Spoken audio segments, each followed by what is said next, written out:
Good morning, everyone. And happy flower festival, happy flower service.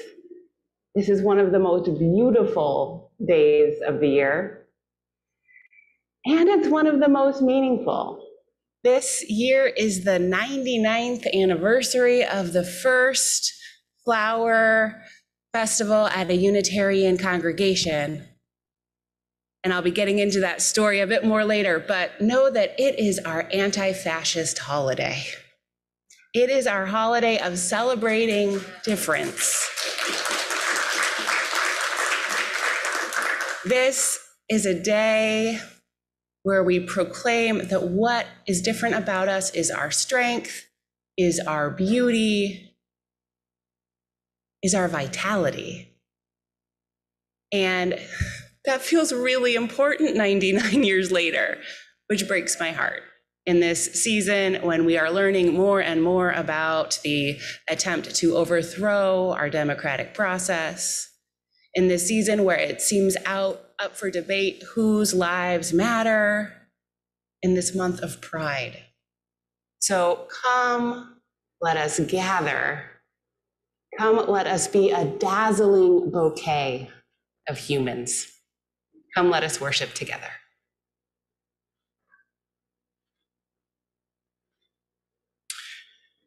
Good morning, I'm Bob Davis. I'm here representing the Sunday Services Committee. Welcome to People's Church. People's Church is a member congregation of the Unitarian Universalist Association. At People's Church, we welcome everyone, no matter your previous religious history, your race, who you love, what your gender identification is. We especially welcome you if you are joining us or visiting for the first time. We only ask that you join us with an open heart, an open mind, and a commitment to try to make the world a little better place. The mission of People's Church is to be a beloved community, embracing and serving our diverse world. Here we seek truths in the teachings of all of the major religions in philosophy, science, and the arts. Here we recognize that examining our lives and assumptions and listening to each other is very important to gain other perspectives. Here we realize that the questions we ask are as important as the answers. We recognize that in this changing world, our answers are often transient and more ephemeral than the questions. And now, Reverend Rachel has some announcements.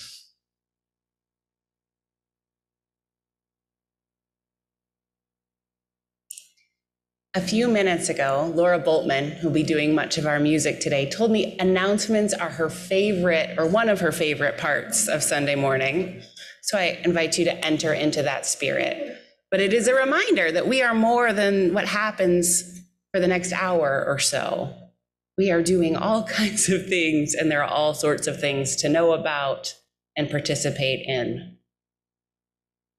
So the first is after church today, there will be a potluck on our church grounds, our first potluck since March of 2020. And I know it's a big deal. So even if you're with us on Zoom, if you're nearby and want to come share with us, I encourage you to. So I'm not exactly sure how the buffet lines and whatnot are set up, but just kind of head that way and you will find food and people to talk to and a place to be. I know they were carrying tables and chairs outside earlier. The results of the congregational meeting that we held, or that has been voting on for 2 weeks, are in. The whole slate were elected to the board and to the nominating committee, and all of the proposals related to hourly wages passed. You'll be hearing a bit more about our new fundraising project later in the service. We need more people to join our audio visual team on Sunday mornings. We had a plan for this week, and then the person who was signed up was exposed to COVID.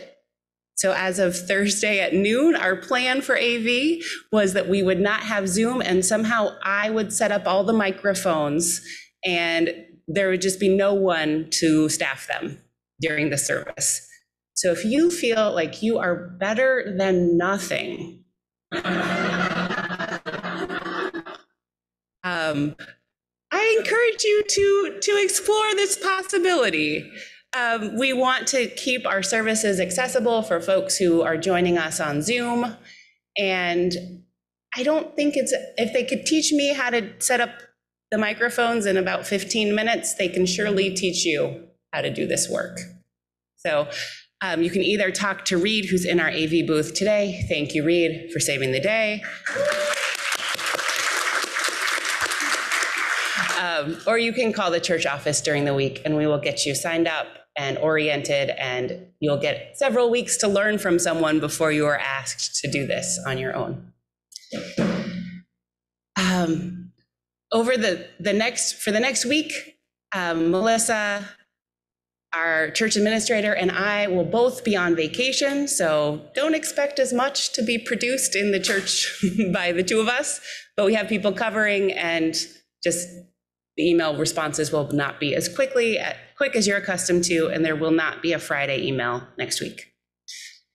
And next Sunday is the beginning of our summer season at People's Church. So our summer services are usually a bit less formal, and we have most of the services led by People's People. It's a really nice way to get to know a few other folks and hear the stories of other people in the congregation. I encourage you to attend.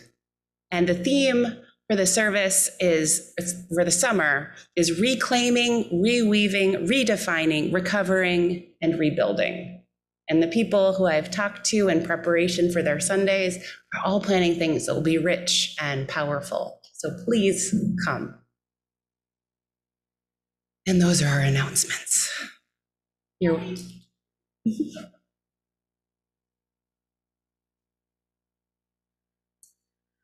I invite you to rise and body your spirit for our introit today.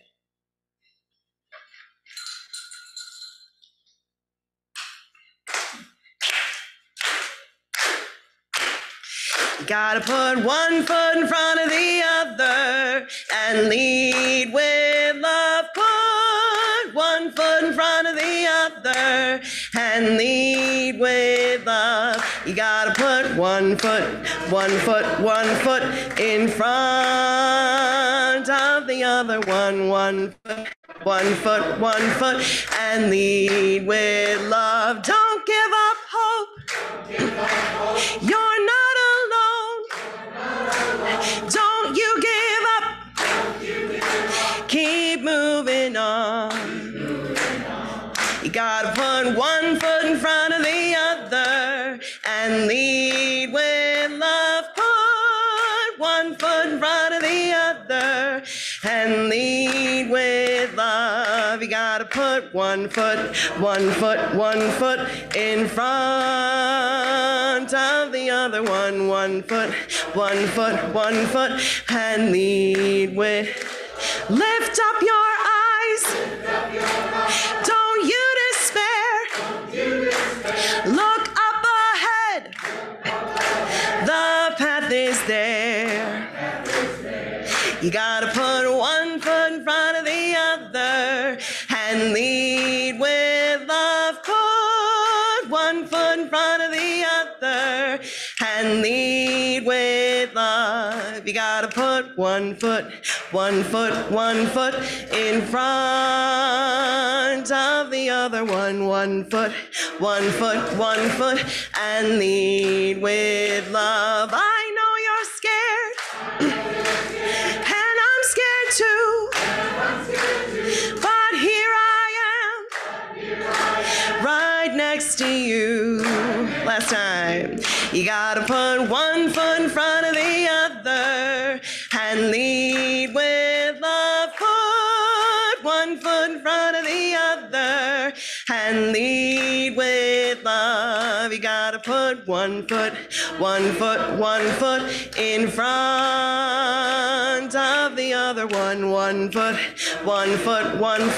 and lead with love. Yeah.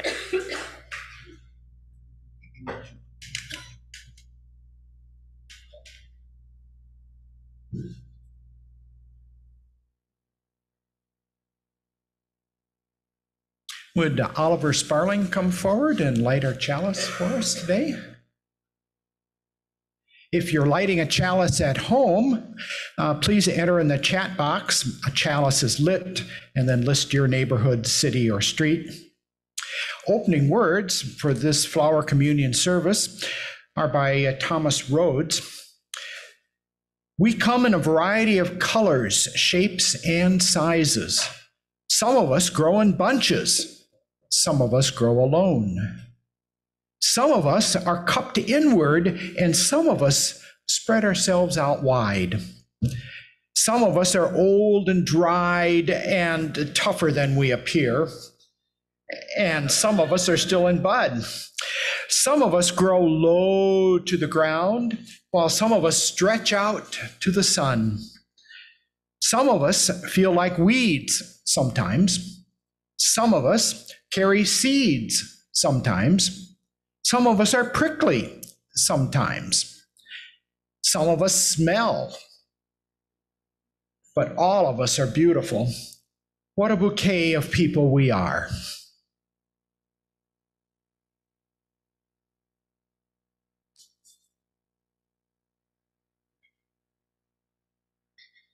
Our next song together is number 123, Spirit of Life, and I invite you to rise and body your spirit to sing together.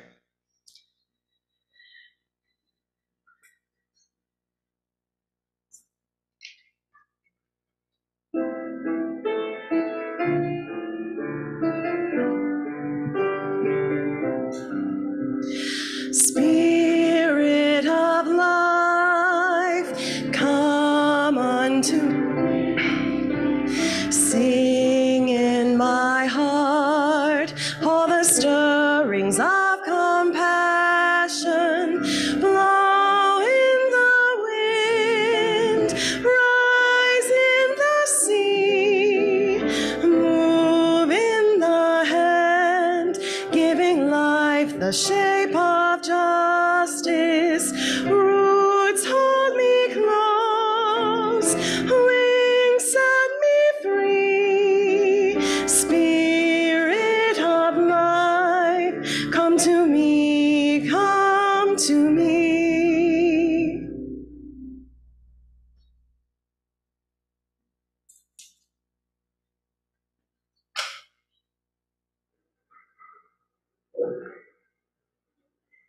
In addition,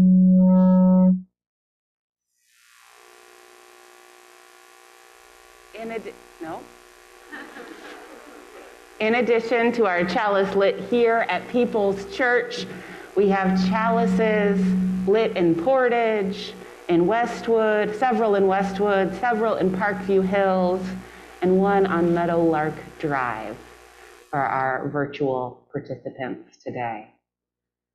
Now, I would like to invite our young people forward for a story, or anyone else who wants to come sit and be the first one to hear the story.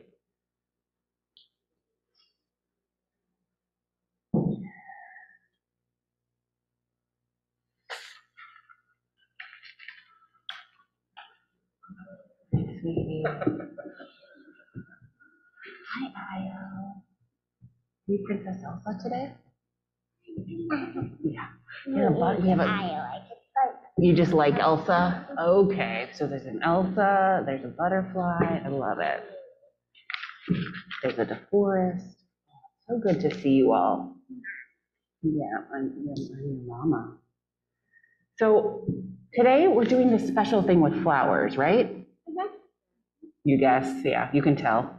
And I'm going to tell you a little bit about why we do this at our church and about who created this for the first time. So it's a story about a man named Norbert Chapek. And he was born in a small place a small village that's now part of Czech Republic. So that's in Central Europe, not super close. And, oh, please be careful. And he grew up in a family where his two parents did not believe the same things. Do you guys have families where parents don't always believe the same things? Of course, and Dottie, you guys do, I know that. I bet the rest of you do too. And so his mother was Catholic and went to church, and his father was agnostic. And because there was no Unitarian church, he did not go to church. He didn't have a good agnostic church choice.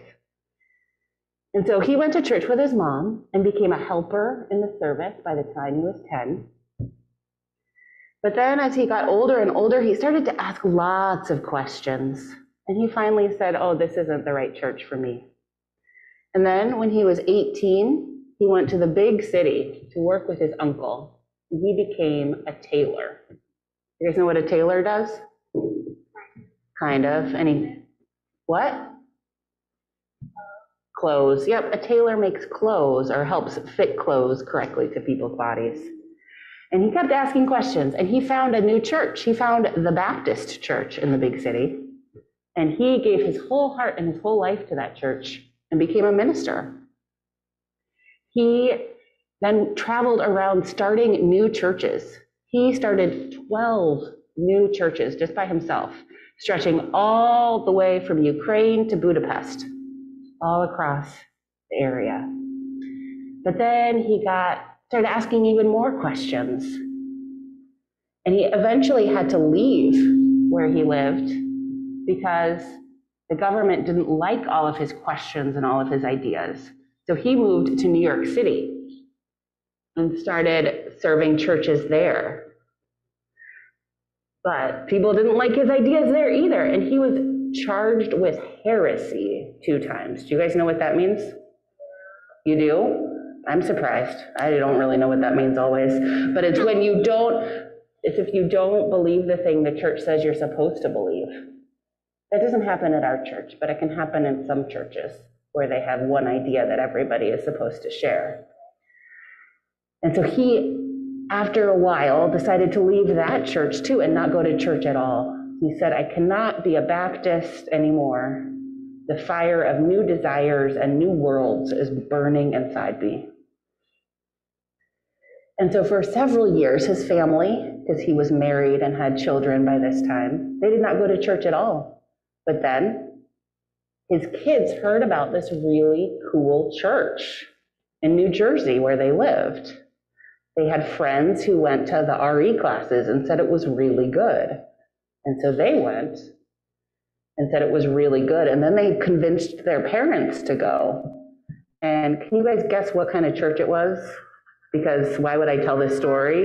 It was our kind of church, you're right. So kids are such an important part of this story because they convinced the grown-ups.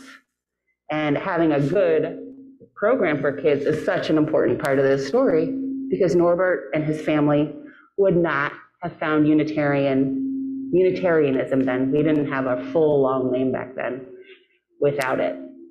So that's the first part of the story. Now we're going to do a couple other things.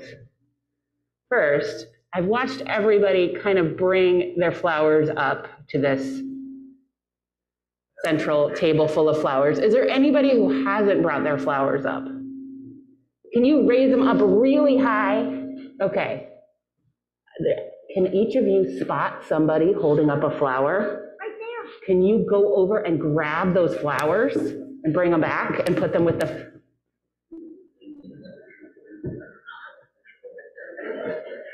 Keep your flowers held high until someone finds them. Oh, there's some back here.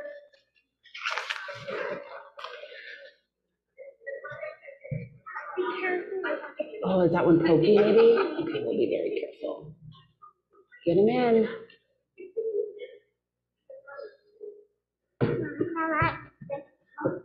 Thank you.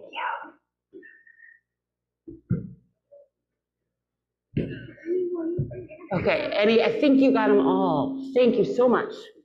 Okay, so today, part of our service is we're talking about all of our, or many of our special our special ancestors, the people who did things to get us to this moment. So we're going to talk more about Norbert Chapek, and he's an ancestor for all Unitarian Universalists.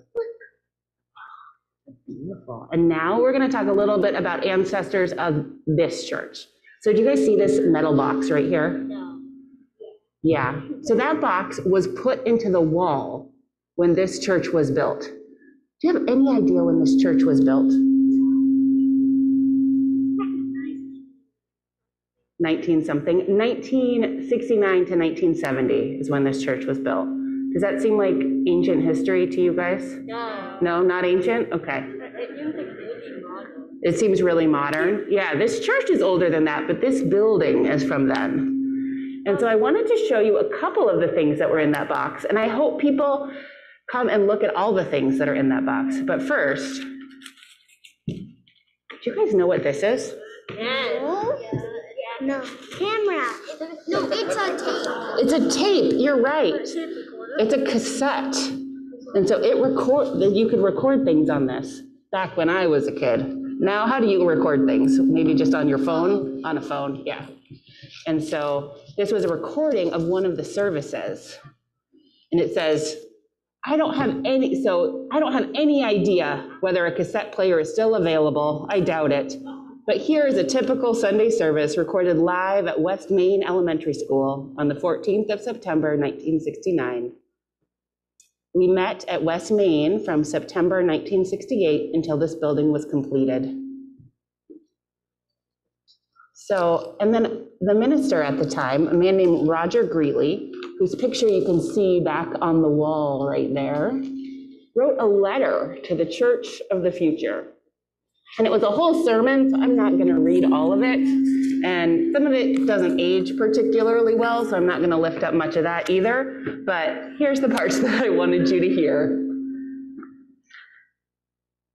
Hopefully, it is 2069 or later, which we didn't know how long you wanted us. We thought 50 years was good enough. But your feelings upon opening this box and perusing the contents therein should duplicate our feelings when we opened the cornerstone of the old building in Kalamazoo from 1894 to 1968. The most difficult aspect to writing this message is the realization that every dear heart whose sacrifices made this edifice possible is long dead if it is 2069. But then the world went on without us 100 years before we were born. It ought to be able to get by 100 years after we're gone. If history has tended to support our view, or you may be chuckling at the quaint attire and the old-fashioned appearances of those of us pictured in these contents, but know these things. 1, we loved this church, its past, its present, and its future. We were honest in what we said and did at People's Church during the glorious era that saw this building rise on the firm foundation led by Edwin C. Palmer, the minister from 1934 to 1956. 3, we loved each other and this experiment in free religious humanism, which we sought to cultivate during our time. Oh. It's okay, we got it. So that is not for leaning on, huh? It's okay. It's okay, sweets.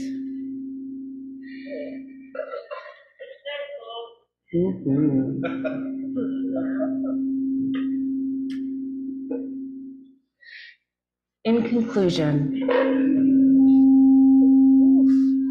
we know that we undertook to ensure the physical well-being of People's Church for our time and for years to come. We had the services of a superb architect and a member of People's, James Parent. We made sacrifices, each of us. I hope that the philosophy of religion which we worked at is still alive and sustaining an organized program of experience and values and the quest for meaning that is solid enough to sustain the group in periods of darkness and despair. The cult of personality cannot sustain a church whose philosophical basis, whose reason for being is indistinct or purely a matter of institutional habit. Only a loyal and complete commitment by many individuals to a grand tradition an honest expression of man's search for decency, humanity, and loving creativity can carry a group on and on. A church doesn't need a fiction to be a fact.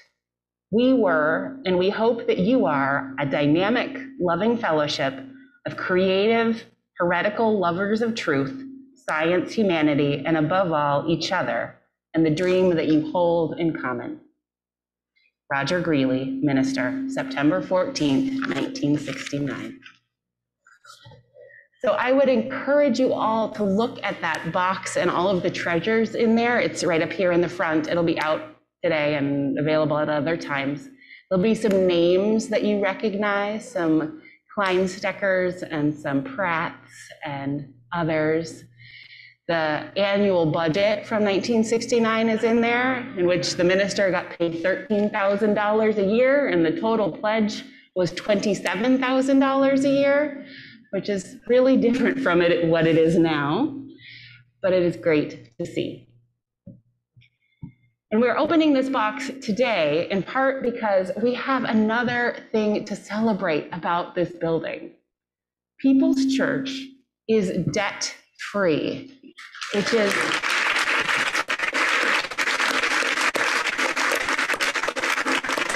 that means we don't owe any more money for the bank. I wasn't here yet, when you all expanded the building, so where those double doors are outside in the foyer, everything past that is brand new. The offices, the classroom, the entrance, the elevator, all of that. And it has made our church so much more accessible, given us such more options for meetings and offices and all of the things that we need to classrooms, all the things we need to be a church. And it was a big deal to design and fundraise and pay off. And that project is done. So we have a slide to show that lists, we realize not all of our donors. We forgot at least 2 people, Diane Warden and Sally Padley, who are very generous as well. And if your name is not on there, please let us, and you think it should be, please let us know, because we want to thank you as well. And one of the things we will notice as the names go by is that there are a lot of people's people who have died, who before they saw the project end. And there's something so beautiful and so generous about giving towards a dream that you might not see realized. So kids, as the names start, will you help me cheer? Yeah. Yes. And everybody else, will you help me cheer? Let's cheer for all of these people. They are so generous.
My hands are tired. Are your hands tired from all that clapping? Yes. 1.5 minutes, you timed it? It's set on there, okay. Thank you for noticing that. It didn't hurt, good. Well, we have so many wonderful, generous people who keep our church going in all kinds of ways. And so now, I'm gonna invite you all to go back and sit with your grown-ups, because it is time to do joys and sorrows, okay? And if you have a joy and sorrow, you could just get in line over there if you want.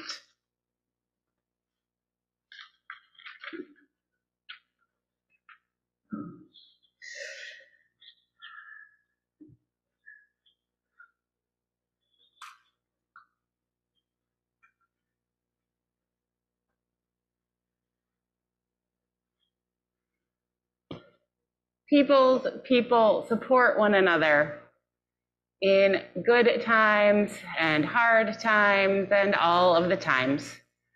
One of the ways that we do that is we take time during our services and invite those who wish to share the joys, sorrows, and other important milestones in their lives.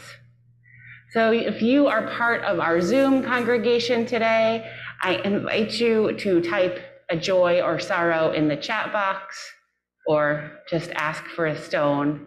If you are here in person, I invite you to come forward, speak your name, speak briefly, and place a stone in our bowl of water, or just come forward and place a stone, if that is what you'd like to do without speaking.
I know this rose will open. I know my fear will burn away. I know my soul will unfurl its wings. I know this rose will open. I know this rose will open. I know my fear will burn away. I know my soul will unfurl its wings. I know this rose will open.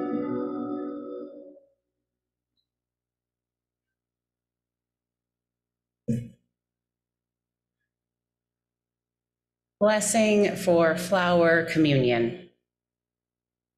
Blessed be the flower that triumphs at last over the snows, over the centuries, over the heavy feet of cattle and soldiers treading down the fragile places of the earth.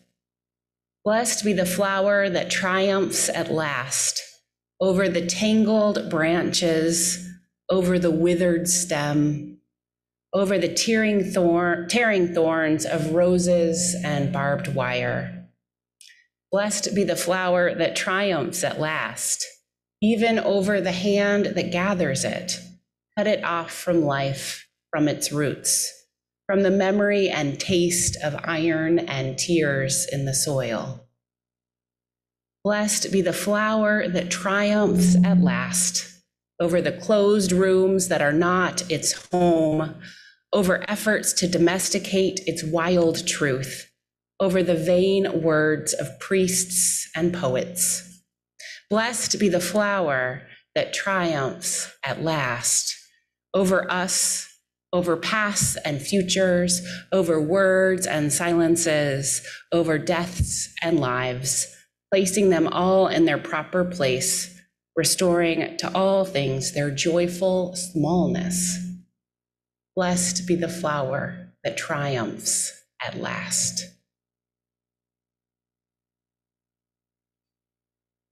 And now our story of Norbert Čapek continues. When World War I ended, Čapek's country became independent, a place called Czechoslovakia.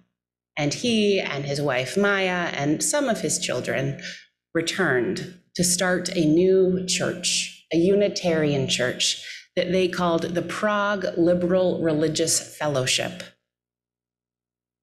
It was a wildly successful church. People were hungry for his Unitarian ideas, our Unitarian ideas. In just 20 years, his church grew to 3,200 members. It was the biggest Unitarian church in the world at the time. And there were 6 mission stations and other cities, kind of satellite churches that Čapek visited and his church supported. And they were making a lot of things up as a church, being this new church in a place that hadn't had a history of Unitarianism before. And they wanted ritual. They knew that the traditional Christian communion of bread and wine would not work for these people. They wouldn't meet the needs of this diverse community of believers. And so Čapek turned to the beauty of the countryside, the beauty of flowers. In 1923, 99 years ago, he developed the flower ceremony. He asked everyone in the church to bring a flower to church one day, from their gardens, the field, or the roadside. He invited, or perhaps like we have today, invasive daisies off the church grounds. He invited each person to place their flower in a vase as a symbol of the church community, no less unique for being united, better, more beautiful because of its difference.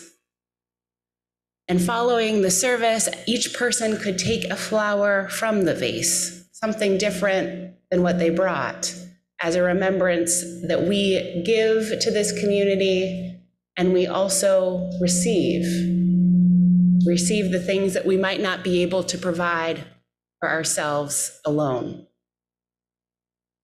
Čapek was a visionary minister with a church ahead of its time, a church that was bold, that tried new things, a church that knew its message had the potential to save and transform lives. It was a church that took risks, a church that made tough decisions, that built a new way through disappointing times. That is their church, but it is also our church now. I now invite you into whatever posture helps you sing your best. For from you I receive. Number 402.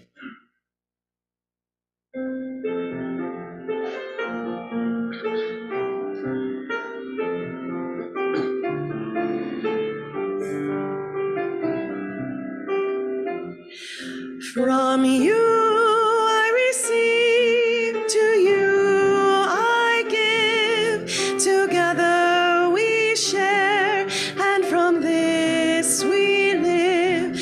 From you I receive, to you I give, together we share, and from this we live.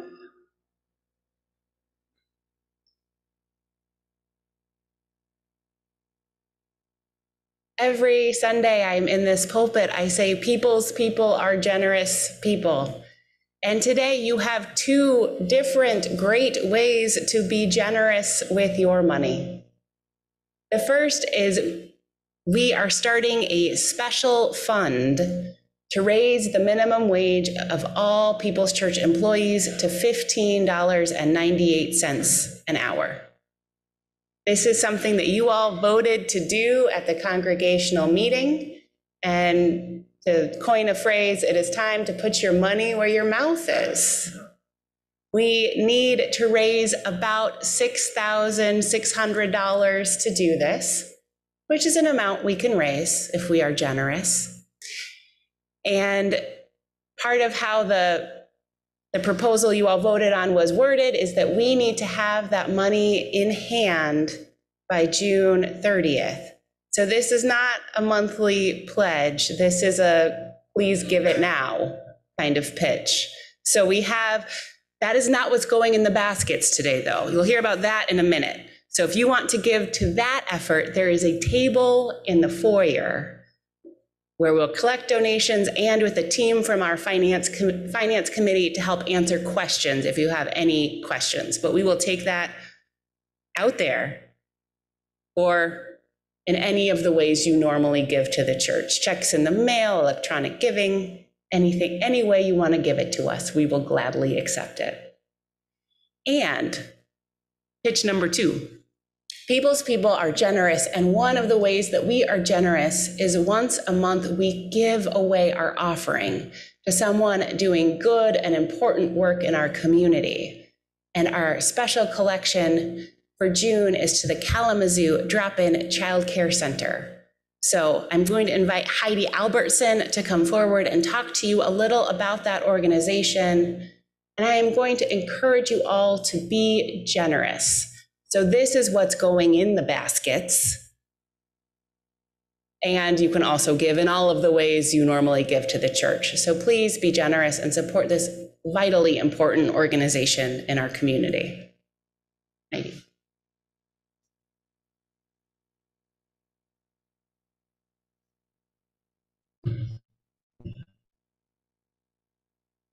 I need the little step stool.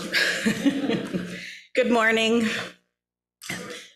Thank you very much for having me here today. My name is Heidi Albertson, and I am the Assistant Director for the Kalamazoo Drop-In Child Care Center.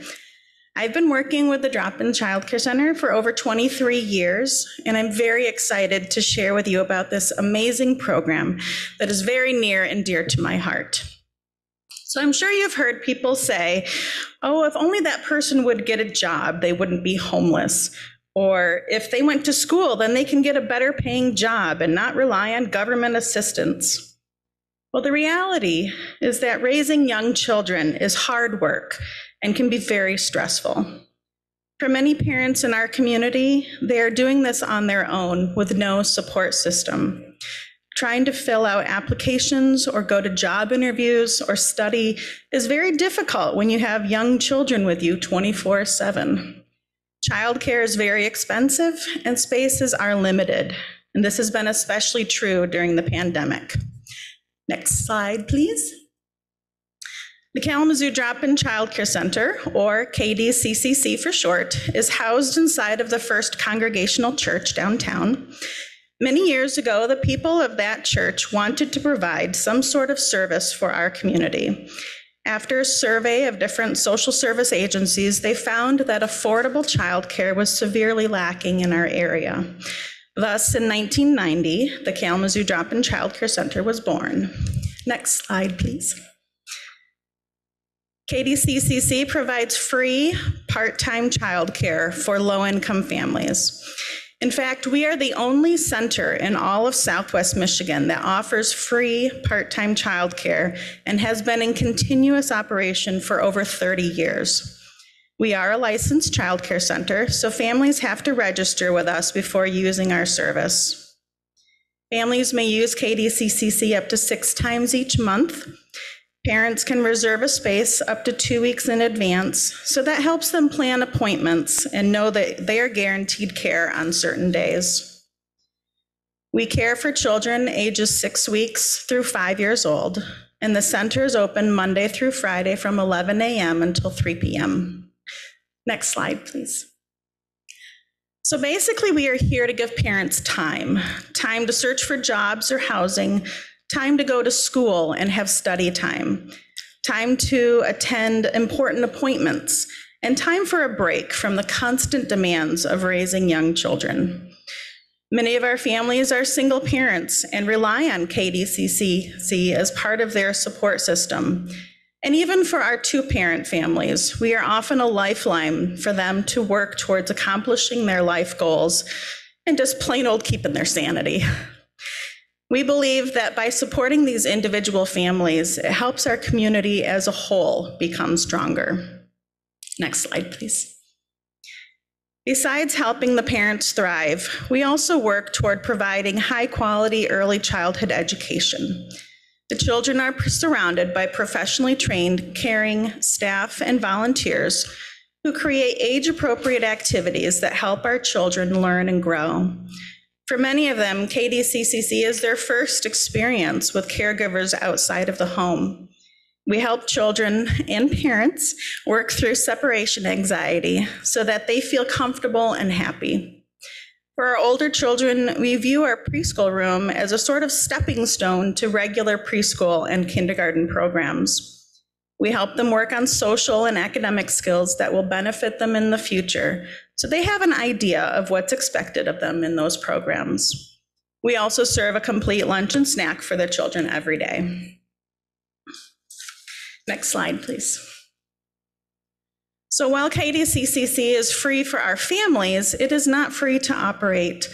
Throughout the year, our executive director, board of directors, and staff work hard writing grants and seeking funding from businesses, foundations, churches, and wonderful community members. As many of our generous community members here know, it is because of the support of the community that we are able to provide this valuable resource for families in our community. Some ways that you can help are by making a financial donation, donating some items from our wish list, volunteering with us, and telling a friend who might benefit from using our service. Next slide, please. In closing, I would like to read a letter written by one of our parents. A year ago, I could have never foreseen my life would be filled with the joy it is today, and I truly believe I owe it all to KDCCC. This program made me into a better me, but also a better mother to my daughter, Sage. This resource is essential to Kalamazoo, and with the vast way it's helped me personally, I can't imagine how much it has done for all the families it's helped over the last 32 years. KDCCC is providing lower income families with the support that helps our community thrive and gives parents the opportunities to better themselves and create a happier and healthier path for their children. Next slide, please. Again, thank you very much for allowing me time to share with you. I will be around after the service if you have any questions. Thank you.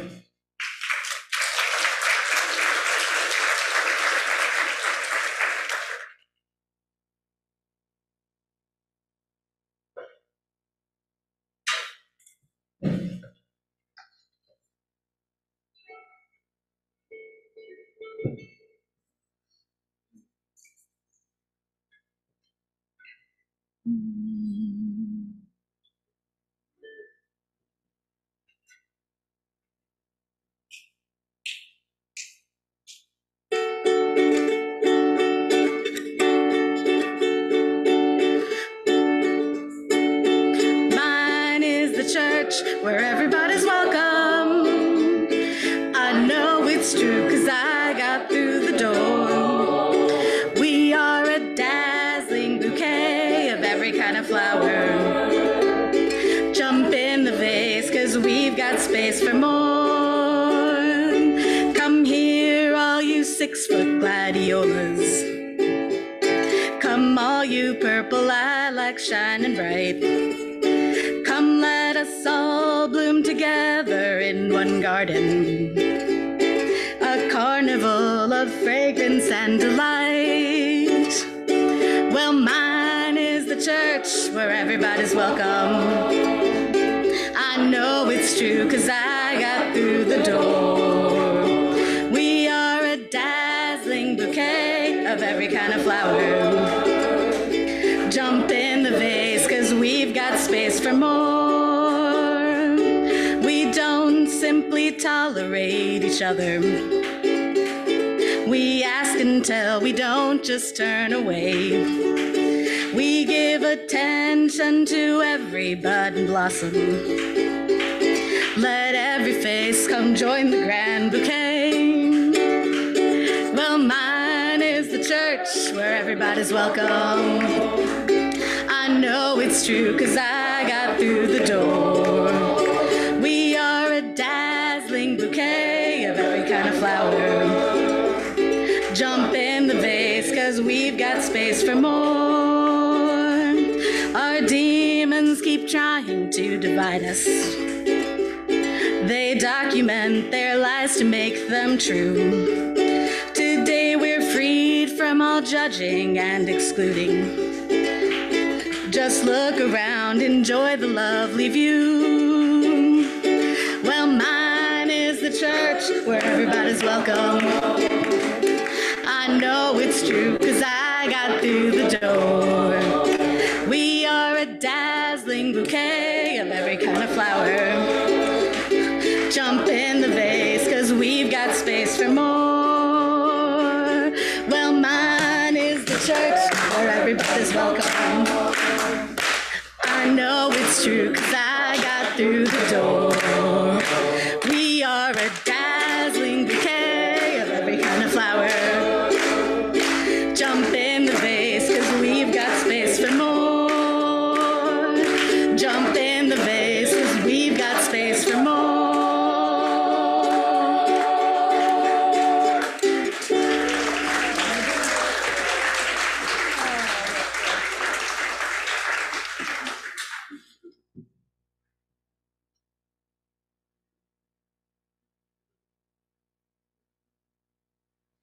Please join with me in saying our words of thanks. They're in the program.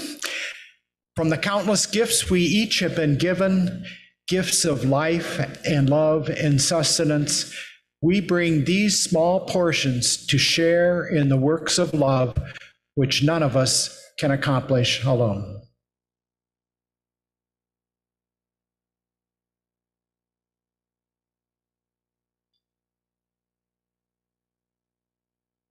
In a few minutes, we are going to have a dance of the pollinators. And so we need all of you who feel like dancing or wiggling or swaying or marching or moving in some kind of way because you've been sitting for too long. Go with Diane for a little bit. We have a few costumes and a few other things, and I hope I hope this room empties out, honestly.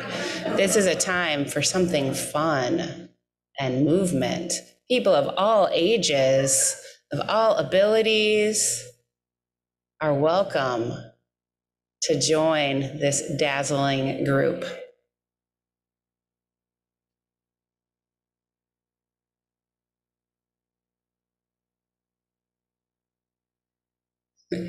And as they leave, get ready for the sad part of the story. As we know, Central Europe was a hard place to be in the 1930s into the 1940s, especially if you were a religious liberal, especially if you were outspoken in your belief that difference is great. And so for his religious commitments, for his ability to see beauty in difference, the Gestapo arrested Norbert Čapek and his daughter in 1942. His wife, Maya, had left to the United States by then because they knew what was coming. The Nazis accused Čapek of listening to foreign broadcasts, which was a capital crime, and sent him to a concentration camp. Even there, even in starvation and in torture, he held a flower ceremony with his fellow prisoners, finding blooms among the leaves, among the weeds, finding whatever bit of beauty they could in a space of unimaginable suffering. They testified and celebrated a beauty larger than themselves and a love that they knew would outlive them. The Nazis killed Norbert Čapek, but his spirit and courage and commitment live on today. Those qualities pass on now to us as his spiritual descendants. His wife, Maya, brought the flower ceremony to the Unitarian Church in Cambridge, Massachusetts, where it was first celebrated in 1940. And so, what we are about to do as we, in a few minutes, will come forward and take flowers is not a historical reenactment of something they did in Prague generations ago, but an affirmation of our continuity with our ancestors, with generations of struggle, continuity of generations of people who believe that difference is not only important, it is beautiful, and it is our strength in community. This flower ceremony, beautiful as it is not a diversion from reality, but a gentle fierceness that proclaims that in the midst of hard times, there is always beauty, there is always connection, there is always community. We are not here only to remember something that happened, but something that is happening, and to carry it forward. And to put it back together again, to put our world back together again and again and again. And be part of the body of this community, out of many, one. And as they continue to get themselves organized, we are celebrating pollinators, especially today, because without the birds and the bees and the butterflies and the bugs and the beetles and flies and everything that pollinates, we would not have this beauty. And without all of these ancestors, whether that's Norbert Čapek or the congregation of 1968 and 69, who brought us to this beautiful piece of land, as Rick affirmed, on 10th Street, without the people, the ancestors, many of whom are still here, who got us to this place of being debt-free, we wouldn't be here. I know sometimes we like to imagine that we are individuals.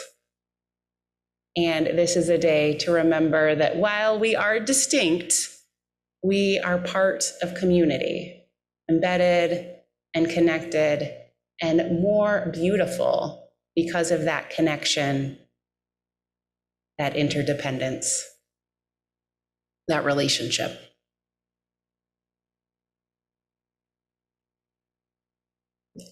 Our dancers were supposed to be ready by now. So are they ready? Okay. So I invite everybody who is here also to dance. There is no audience at church. There is just all of us participating in our different ways. So the music will begin. Channel your inner bumblebee. Those of you on Zoom too. And enjoy.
And now it's time to consecrate our flowers here.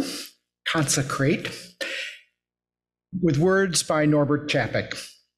Infinite Spirit of life, we ask thy blessing on those, thy messengers of fellowship and love. May they remind us, amid diversities of knowledge and gifts, to be one in desire and affection and devotion to thy holy will. May they also remind us of the value of comradeship, of doing and sharing alike. May we cherish friendship as one of thy most precious gifts. May we not let awareness of another's talents discourage us or sully our relationship, but may we realize that whatever we can do, great or small, the efforts of all of us are needed to do thy work in this world. Amen.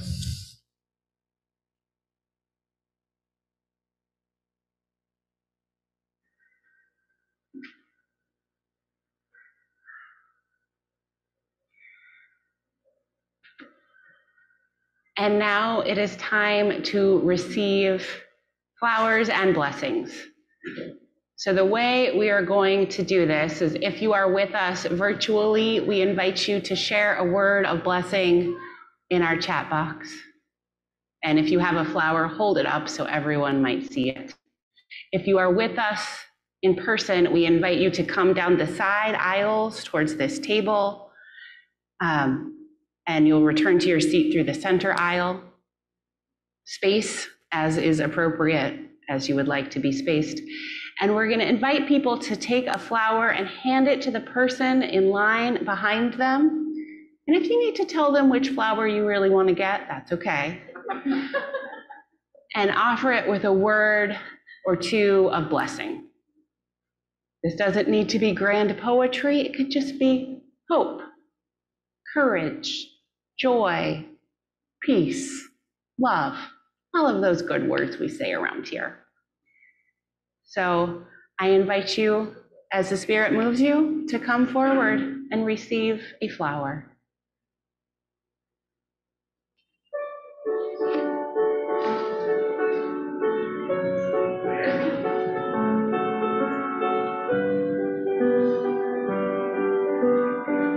Peace. So you're giving to the next person. Oh, no, you hold one. That's yours. You pick a new one. You pick one. Do you have one you have your eye on? Oh, just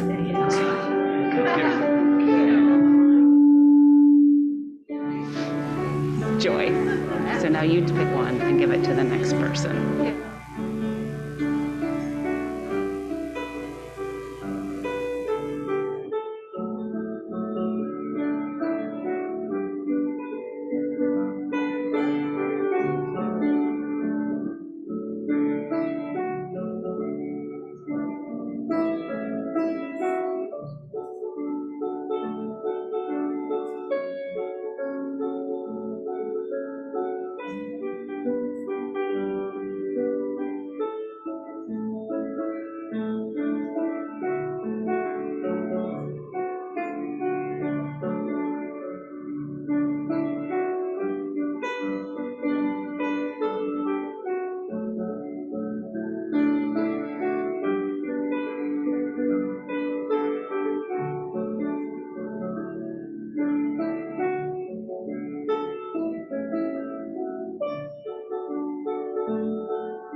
That was beautiful to watch. I would now like to invite you to rise, embody your spirit as we sing our closing song, People of Hope.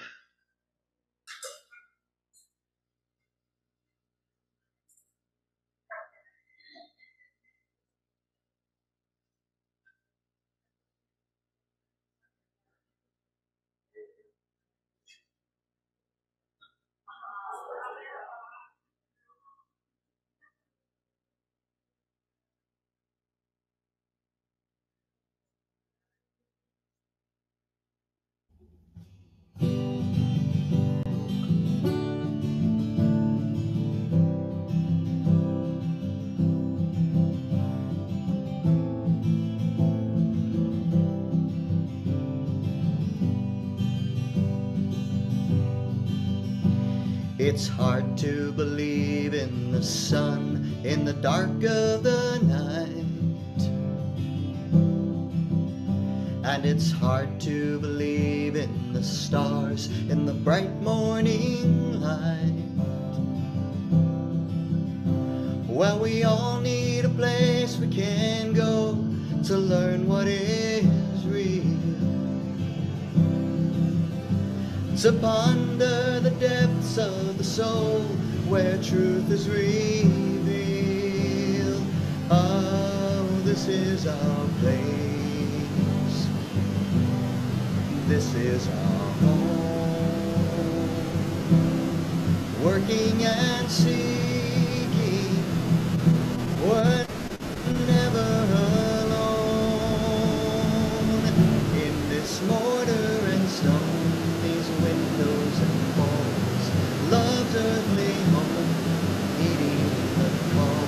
It's bread for the journey, oil for the flame, for people of love, people of hope, people of change. It's hard to believe there's peace when war rages on, and it's hard to believe there's love in hate's raging on. But for every brave soldier, a peacemaker takes her own stand, and for every soul long turned away, there waits a new.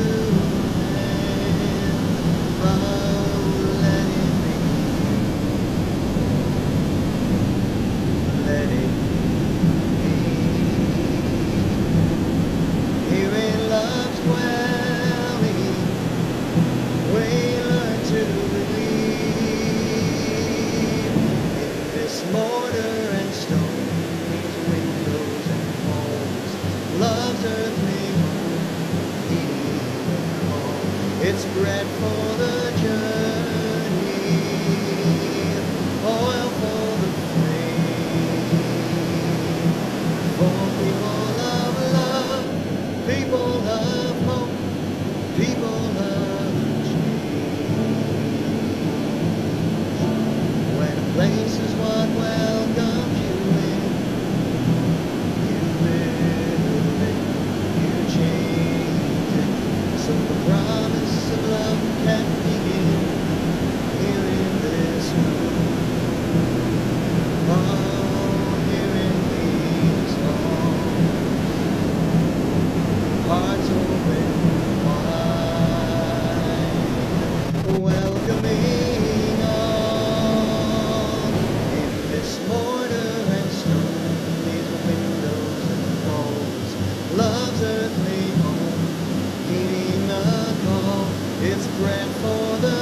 Before our final blessing today, I want to invite those of you here with us in person to take more flowers. We have bucketfuls of these invasive daisies, and they don't need to stay here in buckets. Take them with you. Excuse me. And a final blessing.